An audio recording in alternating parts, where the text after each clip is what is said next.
It feels like recently, every week we've had at least one intense, dangerous weather event. An intense heat wave continues across much of the country with dangerous conditions in some places and no relief in sight. We've got a weather disaster unfolding in northern Florida where Hurricane Idalia has just made landfall among the Gulf Coast. From the city that never sleeps to the city that can barely breathe.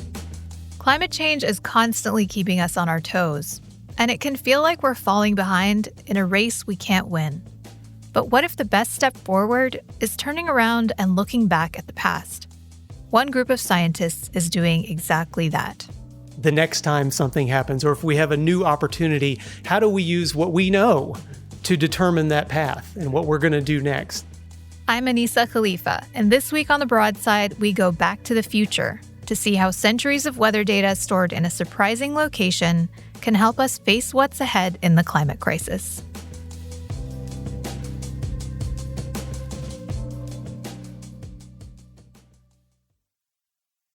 Let's start back in 1994. So the date was June 12th, 1994. The time of day is about 10:15 p.m. This is Greg Hammer. For decades, he's worked as a meteorologist with the National Centers for Environmental Information, or NCEI. We are the official keepers of the nation's weather data. As the keeper of the nation's weather data, NCEI has the authority to certify requests for historical information on the weather. In other words, they officially say whether it rained or it didn't on a given day in the past. We can certify that this is the actual data as we received it. Greg says NCEI receives thousands of these kinds of requests each year. People asking to confirm the climate in a specific region or fact-check the weather on a particular day in history. And that can be used in legal cases. For weather data to be admissible in a courtroom, a lawyer must have it validated from NCEI. So back to 1994. On June 12th, around 10:15 p.m., a woman and man were killed in Brentwood, an affluent neighborhood in West Los Angeles. The double homicide eventually went to trial, and the prosecution built a case around witness testimony. One of the people involved in the case said that it was a clear, calm, moonlit night. The legal team working on the case in LA called up NCEI to confirm those facts. Because if it had not been that clear, calm, moonlit night, well, then how much else is it in question? Turns out it was a clear, moonlit night. Correct, yeah. So the prosecution got the green light to use it in their case against the defendant, O.J. Simpson.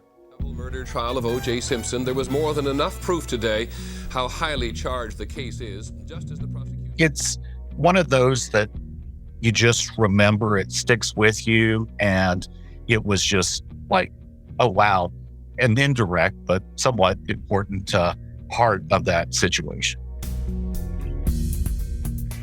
But having a small part in the trial of the century, that's just a sliver of what's happening within the walls of this federal agency. Several floors below Greg's office is a massive warehouse. Inside it are rows and rows of archival materials. These items hold the answers to the mysteries of our natural environment and how weather patterns centuries ago are shaping climate science today.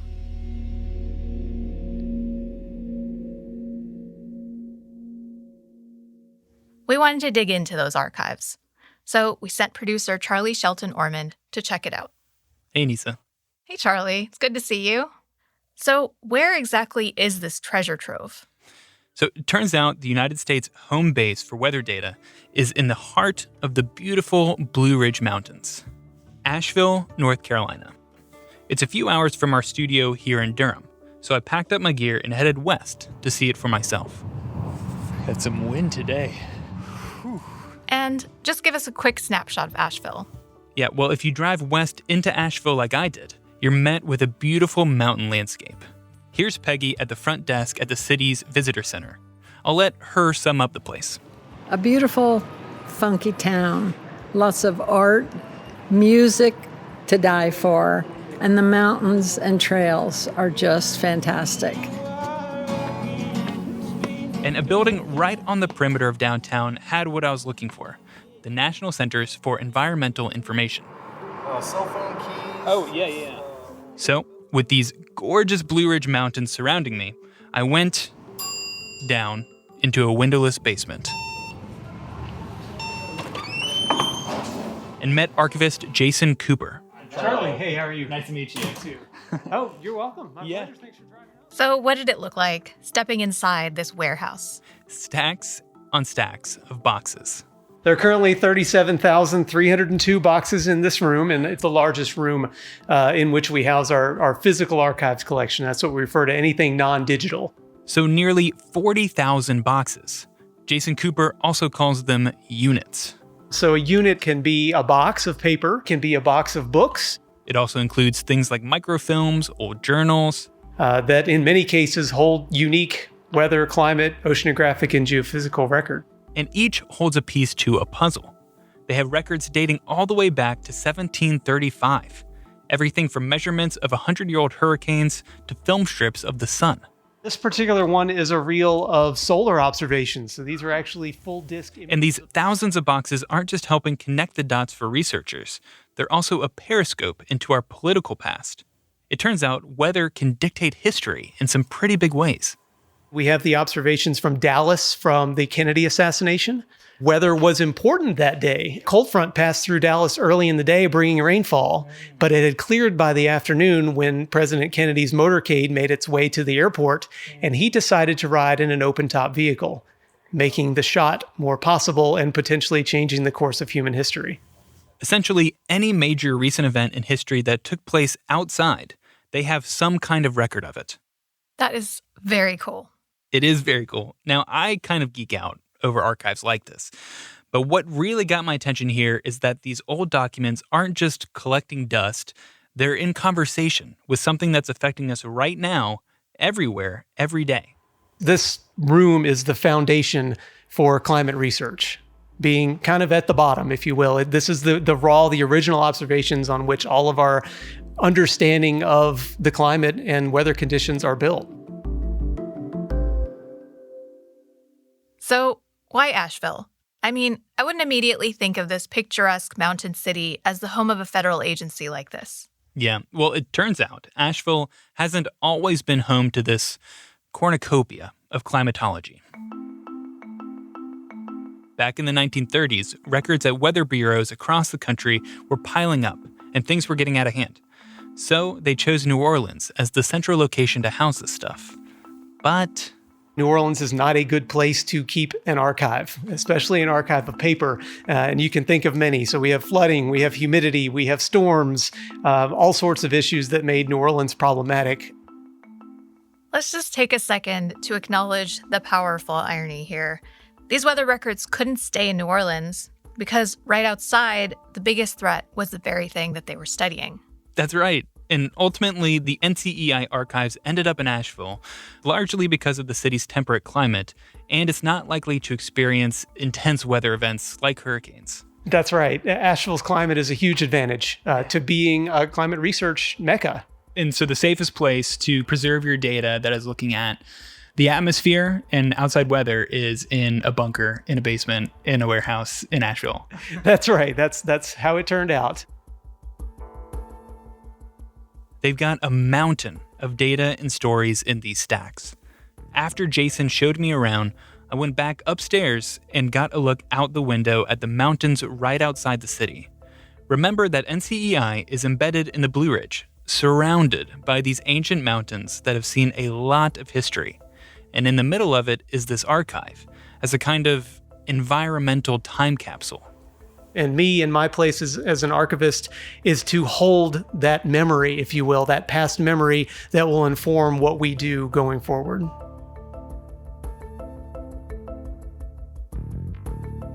Jason's archival work is helping lay the foundation for researchers to forecast the climate's future. And part of that forecast means sounding the alarm on weather and climate disasters happening right now across the country, including in NCEI's backyard. 2022 was yet another year in a series of active years in terms of the frequency, the diversity, and the impact of these different weather and climate extremes, really from coast to coast. A few floors above the archives, Adam Smith has been tracking something specific for several years: natural disasters with a big price tag. He's an applied climatologist at NCEI. And the lead researcher for the U.S. billion-dollar Weather and Climate Research Program. Every year, Adam and his team release what's called the Billion-Dollar Disaster Report. So a billion-dollar disaster is really any of these different weather and climate extremes that have the potential to inflict a lot of impact on populations, on economies, on sectors. These disasters include flooding, tornadoes, droughts, and more, and how their impact runs deep.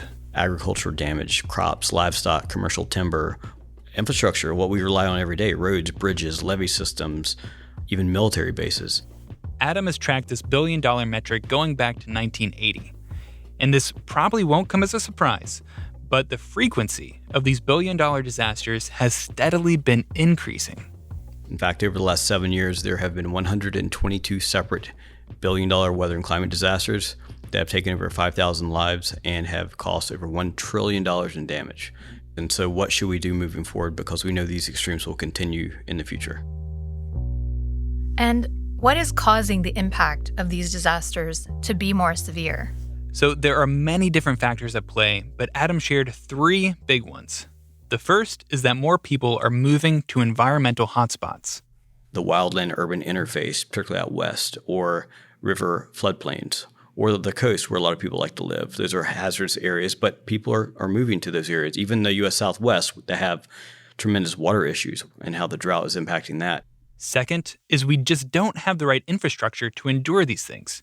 For example, all the levees out there aren't made with climate protection in mind. And third, and again, no surprise here, climate change. Climate change is supercharging many of these extremes that lead to billion-dollar disasters. I talked to Adam just a few weeks after his team released their 2022 report in January. And just a few days after they published it, yet another natural disaster hit the West Coast. Another round of storms slamming already hard-hit California, with more threats of flooding and potentially now dangerous mudslides. So another recent trend in this analysis that I think is becoming more apparent to people is this concept of compound disasters. So disasters that happen in a tight space-time frequency. So in California, the drought leading to wildfire, leading to burn scars, leading to these enhanced debris flows from these atmospheric rivers. That's a compound disaster over multiple months that we're seeing more of. Now, I met with Adam during the winter earlier this year, and it's been a long and challenging year since then. In early September, NCEI reported $23 billion disasters already for this year. That's the most ever recorded during a calendar year. So who else is at heightened risk? The South is another region more likely to experience these kinds of disasters. Adam says states like Florida, Texas, and Louisiana have had the most billion-dollar disasters in the country. But every state in the U.S. has had at least one since 1980. We're based in North Carolina, which has endured more than 100 in that time. Wow. And that includes some in Adam's own backyard. Back in August 2021, Tropical Storm Fred came through western North Carolina. We had like 3 feet of water under our house, a lot of damage. We had to throw away a lot of stuff. So it's something to remember that even though Asheville might be a safer place than, say, New Orleans, there's risk everywhere. Yeah, it's wild to think about Adam doing this research, maybe digging through the data at his home, and then just a few days later, he's dealing with this kind of flooding. It is wild. So you said states like Florida, Texas, and Louisiana are prone to these kinds of disasters. But Charlie, I'm assuming that not everyone is impacted in the same way. Yep. Adam said exactly that. As with a lot of things, if you don't have a financial safety net like an insurance, for example, in your home or your vehicle, your business, or you don't have a social safety net to help recover after a disaster, I think the haves and the have-nots will continue to grow as far as the gap between those as we move into the future if we don't better plan for these extremes that we know will continue.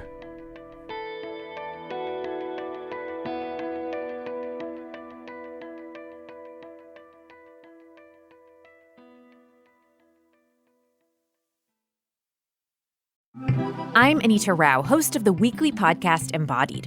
It's a show that no matter the topic dives into unexpected territory, like what it's like to first get an autism diagnosis as an adult, or how BDSM communities may change the way you think about kink.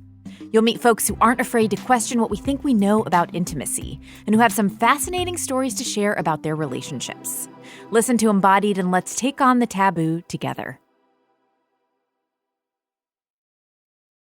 So, putting data in terms of dollars and cents is something that, for better or worse, I think everyone can relate to. But beyond ringing the alarm bell, how does NCEI's work help people on the front lines of climate change? So that's where folks like Kathie Dello come in. We connect with people on what they love about North Carolina, what's worth saving, and what's worth building up so that North Carolina can thrive in a changing climate. Kathie is the state climatologist for North Carolina. Her team is based in Raleigh, but they work with government agencies, businesses, and individual people across the state, getting that data out there to the folks who need to use it. Not just me as a climate scientist saying, here's an important thing you need to know about, but really understanding us as researchers taking a step back and recognizing that they know their communities inside and out. It sounds like scientists like Kathie aren't just going in and prescribing the same thing to everybody. Exactly. They're helping diagnose what a specific community is going through and finding the best solution for them. And I really wanted to see some of this data in action. Kathie pointed me east. So I went to the farmlands of North Carolina's coastal plain. There, I met up with farmer Joe Williams, bright and early, at Blue River Legacy Farms. It's a pretty big commercial blueberry farm near Elizabethtown in rural southeastern North Carolina. This test plot we started last year, and we've just kind of got it. Last year, Joe reached out to climatologists on Kathie's team.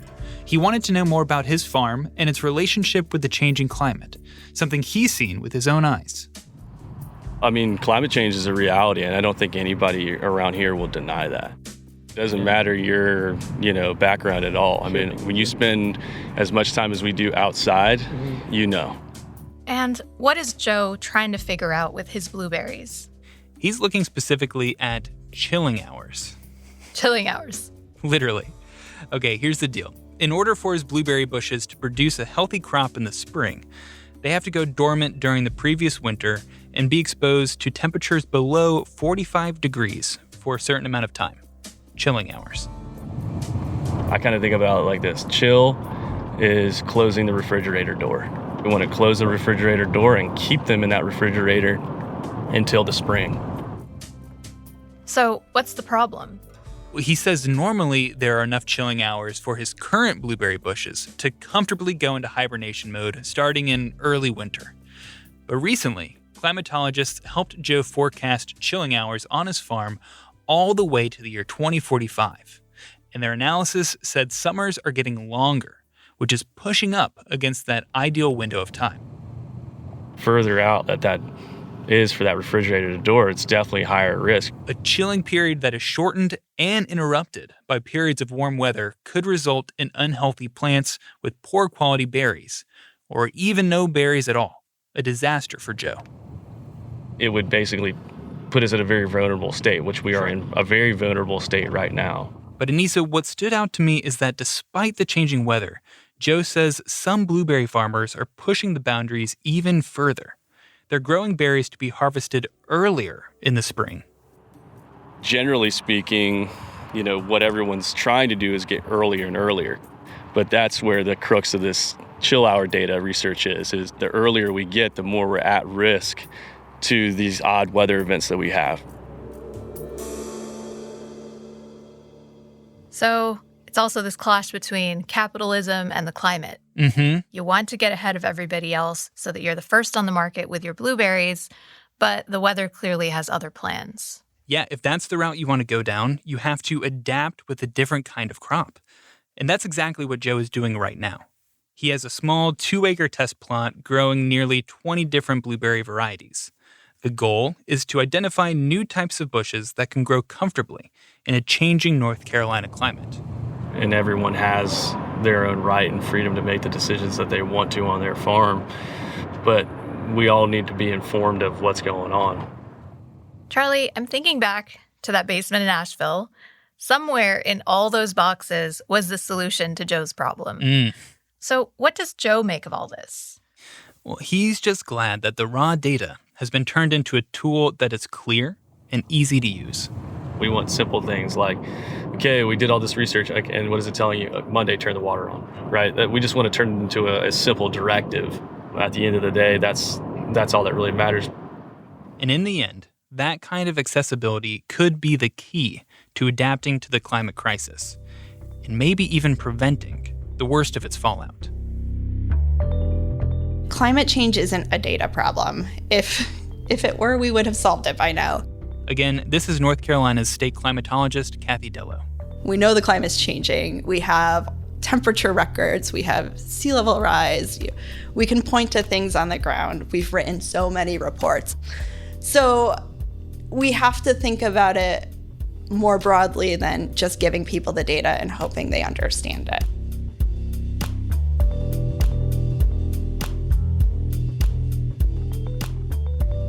Charlie, thanks for taking me across the state, from Asheville in the west, through Raleigh, and to Joe's blueberry farm in the southeast. Of course, we went all over, didn't we? Thanks for having me.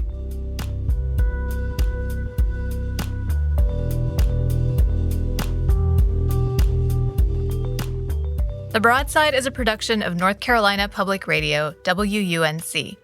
This episode was produced by Charlie Shelton Ormond. Our editor is Jared Walker. Thanks to Sean Rue for audio engineering support. I'm Anissa Khalifa. Thanks for listening.